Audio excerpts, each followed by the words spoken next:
കാർഷിക വാർത്തകൾ. പാചക എണ്ണകളുടെ ചില്ലറ വിൽപ്പന വില കുറയും. അസംസ്കൃത ഭക്ഷ്യ എണ്ണകളുടെ ഇറക്കുമതി തീരുവ 10% സർക്കാർ കുറച്ചു. അസംസ്കൃത പാം ഓയിൽ, അസംസ്കൃത സോയാബീൻ ഓയിൽ, അസംസ്കൃത സൂര്യകാന്തി എണ്ണ എന്നിവയുടെ അടിസ്ഥാന കസ്റ്റംസ് തീരുവ കേന്ദ്രം വെള്ളിയാഴ്ച 10% കുറച്ചു. ഇത് പാചക എണ്ണകളുടെ ചില്ലറ വിൽപ്പന വില കുറയാൻ കാരണമാകും. നേരത്തെ ഈ 3 അസംസ്കൃത ഭക്ഷ്യ എണ്ണകളുടെയും തീരുവ 20% ഇന്ത്യ അതിന്റെ ആഭ്യന്തര ഭക്ഷ്യ എണ്ണ ആവശ്യകതയുടെ 50%-ലധികം ഇറക്കുമതി ചെയ്യുന്നു. 2023-24 ഇന്ത്യ 159.6 ലക്ഷം ടൺ ഭക്ഷ്യ എണ്ണ ഇറക്കുമതി ചെയ്തു. ഇത് 1.32 ലക്ഷം കോടി രൂപ വിലമതിക്കുന്നു. ഇതു സംബന്ധിച്ച വിജ്ഞാപനം വെള്ളിയാഴ്ച ധനകാര്യ മന്ത്രാലയം അടിയന്തര പ്രാബല്യത്തോടെ പുറപ്പെടുവിച്ചു. പാം ഓയിൽ, സോയാബീൻ ഓയിൽ, സൂര്യകാന്തി എണ്ണ എന്നിവയുടെ അടിസ്ഥാന കസ്റ്റംസ് തീരുവ മുമ്പത്തെ 20%-ൽ നിന്ന് 10% കുറച്ചതായി industry body solvent extractors association of ഇന്ത്യയുടെ എക്സിക്യൂട്ടീവ് ഡയറക്ടർ BV മേത്ത സ്ഥിരീകരിച്ചു. ഈ 3 ഉൽപ്പന്നങ്ങളുടെയും ഫലപ്രദമായ ഇറക്കുമതി തീരുവ മുമ്പത്തെ 27.5%-ൽ നിന്ന് ഇപ്പോൾ 16.5% ശുദ്ധീകരിച്ച എണ്ണയുടെ അടിസ്ഥാന കസ്റ്റംസ് തീരുവ 32.5% മാറ്റമില്ലാതെ തുടരുന്നു. നിലവിൽ ശുദ്ധീകരിച്ച എണ്ണകളുടെ പ്രാബല്യത്തിലുള്ള തീരുവ 35.75%. News desk MyFin TV. തേങ്ങ വില കുതിക്കുന്നു. ചൈനയിൽ നിന്നുൾപ്പെടെയുള്ള ഡിമാൻഡിൽ വൻ വർധന. പ്രധാന നാളികേര ഉൽപാദക രാജ്യങ്ങളായ ഇന്തോനേഷ്യയും ഫിലിപ്പീൻസും തേങ്ങയ്ക്ക് കയറ്റുമതി നിയന്ത്രണം ഏർപ്പെടുത്തിയതോടെയാണ് ആഗോള ആവശ്യകത വർദ്ധിച്ചത്. ആഭ്യന്തര വ്യവസായ മേഖലയെ ശക്തിപ്പെടുത്താനാണ് കയറ്റുമതിക്ക് ഇവർ നിരോധനം ഏർപ്പെടുത്തിയത്. നാളികേര ക്ഷാമത്തിന് വഴിയൊരുക്കുമെന്ന ആശങ്ക ഉയർന്നതോടെ ചൈനയുൾപ്പെടെയുള്ള രാജ്യങ്ങൾ തേങ്ങ വാങ്ങിക്കൂട്ടുന്നുണ്ട്. ഇത് നാളികേര വിലയിലും പ്രതിഫലിച്ചു തുടങ്ങി. റെക്കോർഡ് വിലയാണ് തേങ്ങയ്ക്കും കൊപ്രയ്ക്കുമെല്ലാം. നിലവിൽ 1 കിൻഡൽ പച്ചത്തേങ്ങയ്ക്ക് 6800 രൂപയാണ്. നാളികേര കൃഷി പേരിന് മാത്രമേ ഉള്ളൂവെങ്കിലും ചൈന നാളികേരാധിഷ്ഠിത വ്യവസായത്തിൽ ശക്തമായ സാന്നിധ്യമാണ്. മറ്റു രാജ്യങ്ങളിൽ നിന്ന് തേങ്ങ ഇറക്കുമതി ചെയ്താണ് വ്യവസായം മുന്നോട്ടു പോകുന്നത്. News desk MyFin TV. PM Kisan പദ്ധതിയുടെ പേരിൽ കർഷകരെ ലക്ഷ്യമിട്ട് ഓൺലൈൻ തട്ടിപ്പ്. സംസ്ഥാനത്ത് വിവിധ കേസുകളിലായി 14 ലക്ഷത്തോളം രൂപ നഷ്ടമായി.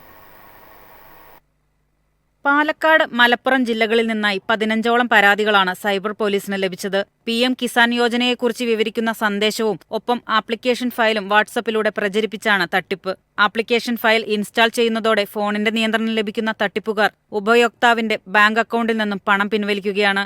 ഉത്തരേന്ത്യൻ സംസ്ഥാനങ്ങളിൽ നിന്നുള്ളവരാണ് തട്ടിപ്പുകൾക്ക് പിന്നിലെന്ന് സൈബർ സെൽ പറഞ്ഞു. ഉടനടി പരാതിപ്പെടുന്നതിനെ തുടർന്ന് ചില കേസുകളിൽ ബാങ്കുകളുമായി ബന്ധപ്പെട്ട് പണം കൈമാറ്റം തടയാൻ സൈബർ പോലീസിനായിട്ടുണ്ട്.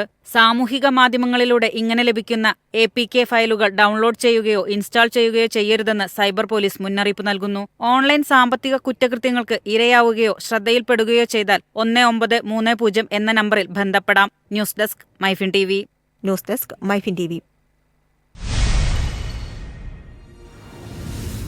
ഓഫീസ് സമയം കഴിഞ്ഞാലും അവധി ദിനമാണെങ്കിലും പണത്തിന് ആവശ്യമെങ്കിൽ മൊബൈൽ ആപ്പ് വഴി ഉടനടി അക്കൗണ്ടിലെത്തും. അതാണ് KSFE smart gold over draft. ഏത് ശാഖയിലും സ്വർണം വയ്ക്കൂ. മൊബൈൽ ആപ്പ് വഴി എപ്പോഴും എവിടെ വച്ചും പണം പിൻവലിക്കൂ. പരമാവധി 50 ലക്ഷം രൂപ വരെ. അതിവേഗ പ്രോസസിംഗ്. 24/7 സേവനം. ഇനി ആവശ്യങ്ങൾക്ക് അവധി കൊടുക്കേണ്ട, സമയവും നോക്കേണ്ട. KSFE smart gold over draft. Digitally super charge your gold. June 1 ഞായറാഴ്ച ലോക ക്ഷീരദിനം. കേരളത്തിൽ കരിദിനമായി ആചരിക്കുമെന്ന് ക്ഷീര കർഷക സംഘടന. ലോകമെമ്പാടും പാലുൽപാദനത്തെക്കുറിച്ചും പാലുൽപ്പന്നങ്ങളുടെ ഗുണങ്ങളെക്കുറിച്ചുമുള്ള അവബോധം വർദ്ധിപ്പിക്കാനാണ് ജൂൺ 1 ലോക ക്ഷീരദിനമായി ആചരിക്കുന്നത്. എന്നാൽ ജൂൺ 1 കരിദിനമായി ആചരിക്കുമെന്നാണ് കേരളത്തിലെ ക്ഷീരകർഷകരുടെ കൂട്ടായ്മയായ കേരള ഡയറി ഫാർമേഴ്സ് അസോസിയേഷൻ പ്രഖ്യാപിച്ചിരിക്കുന്നത്. കാലിത്തീറ്റ വില, തൊഴിലാളികളുടെ വേതനം, വൈദ്യുതി, മരുന്ന്, ഇന്ധനം, ചികിത്സാ ചെലവ് എന്നിവയിൽ വൻ വർധനവുണ്ടായി. അതേസമയം പാൽവില വർദ്ധിപ്പിച്ചിട്ടില്ല. ഇതാണ് കർഷകരെ പ്രതിസന്ധിയിലാക്കുന്നത്.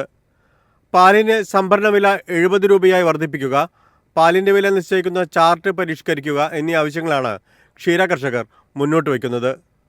എന്നാൽ ഇക്കാര്യത്തിലൊന്നും തീരുമാനമാകാത്ത സാഹചര്യത്തിൽ പ്രതിഷേധിച്ചാണ് ജൂൺ 1 കരിദിനമായി ആചരിക്കാൻ തീരുമാനിച്ചത്. News desk MyFin TV. കുരുമുളക് വിറ്റുമാറാനുള്ള തീവ്ര ശ്രമത്തിൽ വിയറ്റ്നാം. രാജ്യാന്തര വിപണിയിൽ വിൽപ്പനക്കാരുടെ എണ്ണത്തിൽ വൻ വർധന. പുതിയ കുരുമുളക് വിറ്റുമാറാൻ വിയറ്റ്നാമിലെ കയറ്റുമതി സമൂഹം നടത്തിയ നീക്കം രാജ്യാന്തര വിപണിയിൽ വിൽപ്പനക്കാരുടെ എണ്ണം വർദ്ധിപ്പിച്ചു. തിരഞ്ഞെടുപ്പ് പൂർത്തിയായതോടെ കർഷകർ വിൽപ്പനയ്ക്ക് നീക്കം നടത്തുന്നതിനിടയിലാണ് കയറ്റുമതിക്കാർ അന്താരാഷ്ട്ര മാർക്കറ്റിൽ താഴ്ന്ന നിരക്കിലെ കൊട്ടേഷനുമായി ഇറങ്ങിയത്.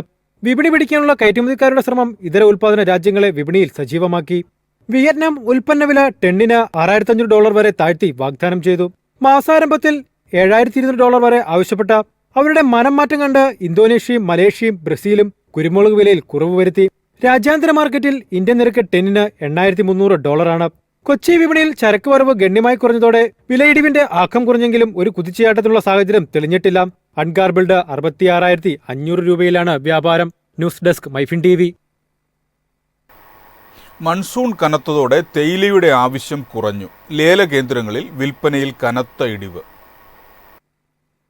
കനത്ത മഴ തേയില പറിക്കുന്നതിനെ ബാധിക്കുന്നതായി South India tea exporters association chairman Deepak Shah പറഞ്ഞു. കഴിഞ്ഞ ഒരു മാസത്തിനിടെ കൂന്നൂരിലെ തേയില വിപണിയിൽ കിലോയ്ക്ക് 25 രൂപയാണ് കുറഞ്ഞത്. ഇല വിഭാഗത്തിൽ വില 6 മുതൽ 7 രൂപ വരെ കുറഞ്ഞ് 17 രൂപയായി.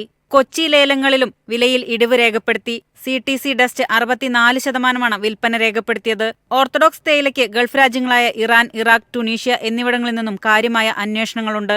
ശ്രീലങ്കയിലെ തേയിലയുടെ വില കുതിച്ചുയരുന്നതാണ് വിദേശ വാങ്ങലുകാരെ ദക്ഷിണേന്ത്യയിലേക്ക് ആകർഷിക്കുന്നത്. News desk MyFin TV.